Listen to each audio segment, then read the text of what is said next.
নমস্কাৰ বন্ধুসকল, পুনৰ এটা নতুন শ্বেয়াৰ মাৰ্কেটৰ ভিডিঅ'লৈ আমি আহিলোঁ। আজি মোৰ লগত সদায় থকাৰ দৰে আজি আমাৰ অভিজ্ঞ ব্যক্তি শ্ৰী নৱজ্যোতি ফুকন আছে।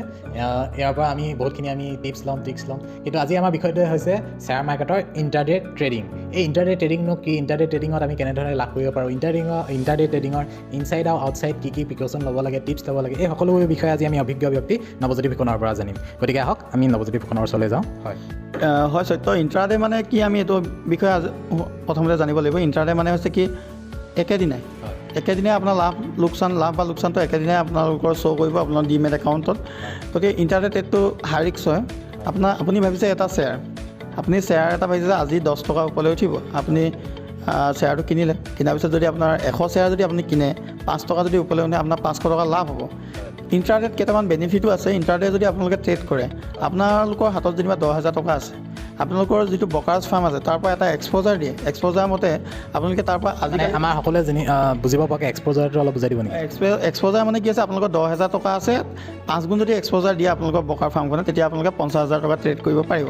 আপোনালোকে, মই উদাহৰণস্বৰূপে ক'ব বিচাৰিছোঁ, এটা উইপ্ৰ' শ্বেয়াৰ আপোনালোকে 500টা উইপ্ৰ' শ্বেয়াৰ কিনিব পাৰে। আপোনালোকে 500টা উইপ্ৰ' শ্বেয়াৰ কিনিব পাৰিছিলে। আপোনাৰ আগৰ যিটো পইচা আছে, আপোনালোকৰ ওচৰত যেনিবা 5 লাখ টকা আছে, তেতিয়া আপোনালোকে 500টা উইপ্ৰ' শ্বেয়াৰ কিনিব পাৰিছিলে। কিন্তু আপোনাৰ সেইটো বাঢ়ি যায়গৈ ন? ইণ্টাৰনেট যদি আপুনি কিনিব বিচাৰে, তেতিয়াহ'লে আপুনি 2500টা শ্বেয়াৰ কিনিব পাৰিব। এই 2500 শ্বেয়াৰ 500 শ্বেয়াৰৰ ঠাইত যদি 5 টকা প্ৰফিট হয়, আপোনালোকৰ 2500 শ্বেয়াৰত আপোনালোকে 1,25,000 টকা আপোনালোকে আৰ্নিং কৰিব পাৰিব। তেনেকুৱা ধৰণৰ কথা। এতিয়া মই আৰু এটা কথা জানিব বিচাৰিছোঁ, এতিয়া লাভটোতো আমি গম পালোঁ, কিন্তু লোকচান হ'লে মানে আমাৰ কেনেধৰণে লোকচান হ'ব? আমি কেনেদৰে বচাম মানে, আমি ইণ্টাৰনেট ট্ৰেডিঙত ষ্টপ লছ, আপোনালোকে লছটো কেনেকৈ, কিমানটো আপোনালোকে লছ খাব বিচাৰে, কিমানটো লছ আপোনালোকে সহ্য কৰিব পাৰে, তাত এটা ষ্টপ লছ লগাব লাগিব। আপুনি ধৰি লওক এটা শ্বেয়াৰ 500 টকাত ট্ৰেড কৰি আছিলে, আপুনি ভাবিছে যে ওপৰলৈ উঠিব, কিন্তু আপুনি ভাবিছে যে মই লছ হ'লে 5 টকাহে লছ খাম এটা শ্বেয়াৰত। গতিকে আপোনালোকে 495ত ষ্টপ লছ দিব লাগিব। ষ্টপ লছ দিয়াৰ পিছত আপোনালোকে টাৰ্গেটটো হিট হ'বলৈ আপোনালোকে চাই থাকিব লাগিব। আগতে আমাৰ শ্বেয়াৰ মাৰ্কেটত কি হয়, কিছুমান ব্ৰকাৰ ফাৰ্ম আছে, আপোনালোকে ব্ৰেকেট অৰ্ডাৰ বুলি এটা অপশ্যন আছিলে। ব্ৰেকেট অৰ্ডাৰটো আজিকালি নোহোৱা হৈ গৈছে, কিন্তু লাহে লাহে দিব বুলি কোৱা শুনিছোঁ। এতিয়া ব্ৰেকেট অৰ্ডাৰত ষ্টপ লছো লগাব পাৰি, টাৰ্গেটো লগাব পাৰি। কিন্তু টাৰ্গেট মানে যিটো টাৰ্গেট হেৰি কৰে, তাৰ নিজে নিজে চেল হৈ যায়।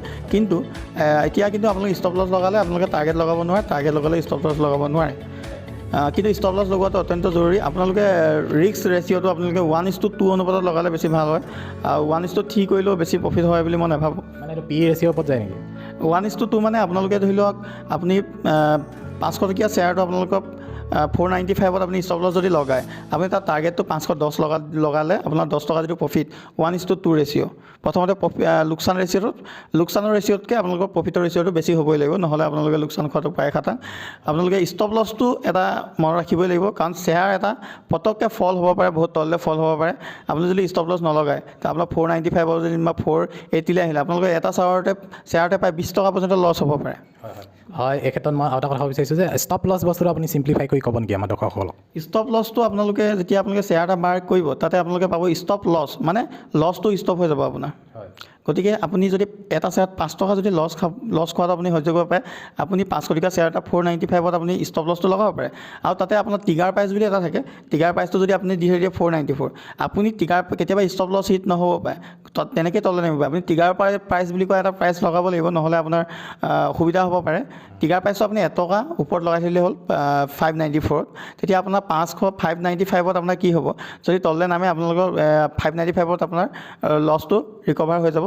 আৰু আপুনি নাভাবিব যে আপোনাৰ ওচৰত যদি বেছি এমাউণ্ট থাকে, আপোনালোকে এইটো ইণ্টাৰডে'লৈ ইণ্টাৰডে'ৰ পৰা আপোনালোকে ডেলিভাৰীলৈ কনভাৰ্ট কৰিব পাৰিব। ডেলিভাৰী মানে হৈছে কি, আপুনি লং টাইমৰ কাৰণে আপুনি ট্ৰেডটো লৈ লৈছে, সেইটো হৈছে ডেলিভাৰী। এই ডেলিভাৰীলৈ যদি আপুনি কনভাৰ্ট কৰি দিয়ে, তেতিয়া আপোনাৰ লোকচান নাথাকিব। আপোনাৰ নেক্সট ডে এটা শ্বেয়াৰ যিমান তললৈ নামে তাতকৈ বেছি ওপৰলৈ উঠিবই, তেনেকৈ আপোনালোকে লাভ অৰ্জন কৰিব পাৰিব। কিন্তু চেল বা বাই আৰু চেলত এটা কোনো লিমিটেড এটা টাইম নাথাকে। কিন্তু আপোনালোকে ইণ্টাৰডে ট্ৰেড কৰাটো অকণমান ৰিস্কি হয়। গতিকে যিসকল ট্ৰেডাৰ ইণ্টাৰডে যিবিলাক লেভেল আছে, লেভেলবিলাক ব্ৰেকআউট লেভেল, এইবিলাক আপোনালোকে জানিব লাগিব। আৰু যিবিলাক আমাৰ কেণ্ডেল ষ্টিক পেটাৰ্ণ আৰু MACD cross over, moving average, এইবিলাকৰ বিষয়ে অলপ জানিব লাগিব। নহ'লে আপোনালোকে যদি ইণ্টাৰডে ট্ৰেড কৰে, তেতিয়া আপোনালোকে মানে লোকচান হ'ব পাৰে। আপোনালোকে জানে শ্বেয়াৰ মাৰ্কেটত 90% মানুহে এতিয়া লোকচান অৰ্জন কৰে, 10% মানুহে লাভ অৰ্জন কৰে। আপোনালোকে এতিয়া ট্ৰেডিং মানে হয়, ট্ৰেডিং বস্তুটো মানে আপোনাৰ ধৰক যিসকলে ৰিস্ক ল'ব পাৰে তেওঁলোকেহে কৰা উচিত, নহ'লে ডেলিভাৰী অপশ্যনতে কৰা উচিত নহয় জানো? হয়। এতিয়া আপোনাৰ ইণ্টাৰনেট যিবিলাক মানুহে ট্ৰেড কৰে, 90% মানুহে লোকচান খায়, 10% মানুহে প্ৰফিট অৰ্জন কৰে।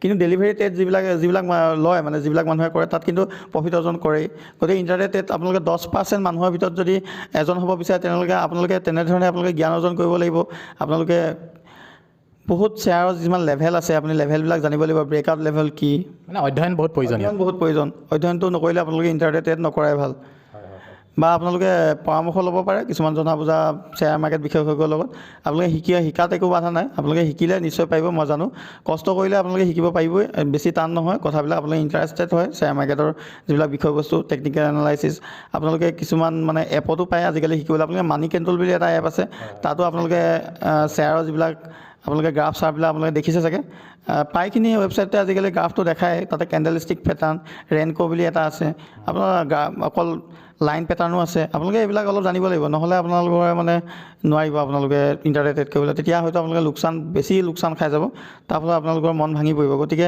আপোনালোকে ষ্টপ লছ লগাইহে ট্ৰেড কৰিব ইণ্টাৰডে যদি ট্ৰেড কৰে হয় গতিকে সকলোৱে জানিলে নিশ্চয় ইণ্টাৰডেটো ইমান যিমান ভাবোঁ আমি ইমান ইজি নহয় এইটো বহুত বেছি ৰিস্কফুল হেৰি আৰু ইয়াৰ পিছতো আমাক কিছুমান অলপ 2-এটা টিপছ দিব আমাৰ ইণ্টাৰডে ট্ৰেডিঙৰ ওপৰত হয় নৱজ্যোতি ফুকন কওক ইণ্টাৰডে ট্ৰেডিঙত মানে আপোনালোকে চব শ্বেয়াৰতে আপোনালোকে 5 টাইমছ এক্সপ'জাৰ আপোনালোকে নাপায় যিবিলাক FNO ষ্টক আৰু বিশেষ কিছুমান ষ্টকত আপোনালোকে পাব যেনেকৈ SBI FNO মানে ফিউচাৰ এণ্ড অপশ্যনৰ কথা কৈছে নিশ্চয় FNO ষ্টকছ মানে ফিউচাৰ এণ্ড অপশ্যনৰ যিবিলাক ষ্টক হয় এই কোম্পানীকেইটাৰ মিনিমাম আপোনাৰ 1 লাখ কোটিতকৈ বেছি টকা আছে তেওঁলোকৰ মাৰ্কেট কেপ গতিকে এই ষ্টকবিলাক কিছুমান ষ্টক মানে নিফটি 50 যিবিলাক ষ্টক হয় তাত FNO ষ্টক বুলি কোৱা হয় তাৰ লগতে আমাৰ কিছুমান বেলেগ ষ্টকো আছে যেনেকৈ IB ৰিয়েল ইষ্টেট এইবিলাকৰ PNB হাউচিং ফাইনেন্স এইবিলাকৰ মানে কি নিফটি 50 নাথাকিলেও সিহঁতৰ আপোনালোকে ইণ্টাৰডে ট্ৰেড কৰিব পাৰিব এইকেইটা ষ্টক কিছুমান ষ্টকত আপোনালোকে ইণ্টাৰডে ট্ৰেড কৰিলেও আপোনালোকে এক্সপ'জাৰ নাপায় তেনেকুৱা ধৰণৰ ষ্টক কিছুমান আছে আপোনাৰ CDSLত আপুনি এক্সপ'জাৰ নাপায় CDSLটো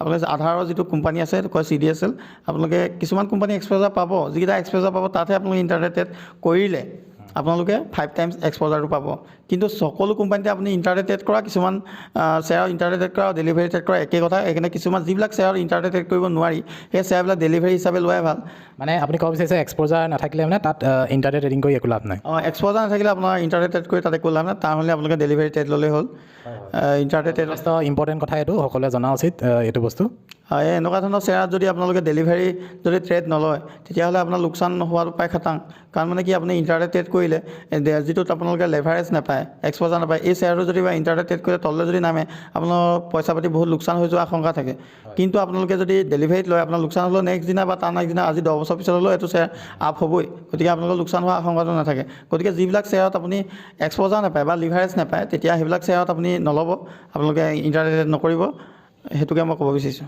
হয় ইমানখিনি আমাক টিপছ দিয়াৰ কাৰণে আপোনাৰ প্ৰিকশ্যন দিয়াৰ কাৰণে আপোনালোকক ধন্যবাদ জনালোঁ গতিকে শ্বেয়াৰ হোল্ডাৰ বা দৰ্শকসকলক মই এইটো কথাই ক'ম আপোনালোকে ইণ্টাৰডে ট্ৰেডিং যিহেতু ট্ৰেডিং বুলি কোৱা হয় ট্ৰেডিঙত ৰিস্ক থাকিবই আৰু ডেলিভাৰী অপশ্যনত আপোনালোকৰ ৰিস্কটো যথেষ্ট কমি যায় আৰু সেইটো লং টাৰ্মৰ কাৰণে ইনভেষ্টমেণ্ট কৰা হয় গতিকে আপোনালোকে যদি ৰিস্ক ল'ব নিবিচাৰে তেতিয়া ইণ্টাৰডে ট্ৰেডিং নকৰিব ট্ৰেডিং আৰু ইনভেষ্টমেণ্ট বেলেগ বস্তু হয় ইনভেষ্টমেণ্ট কৰিব বিচাৰিছে যদি লং টাৰ্ম আপোনালোকে ডেলিভাৰী অপশ্যনত কৰক গতিকে ইমানখিনি সময় আমাৰ ভিডিঅ'টো চোৱাৰ বাবে আপোনালোকক ধন্যবাদ জনালোঁ লগতে মই নৱ ফুকনকো ধন্যবাদ জনাইছোঁ ইমানখিনি আমাক টিপছ দিয়াৰ কাৰণে গতিকে আজি ভিডিঅ'টো চাই কেনেকুৱা পালে আমাক জনাওক কমেণ্ট বক্সত যদি ভাল পালে নিশ্চয়কৈ লাইক কৰি যাওক ভিডিঅ'টো লগতে আমাৰ চেনেলটো ছাবস্ক্ৰাইব কৰিবলৈ নাপাহৰিব গতিকে ইমানখিনি সময় দিয়াৰ বাবে আপোনালোকক ধন্যবাদ জনালোঁ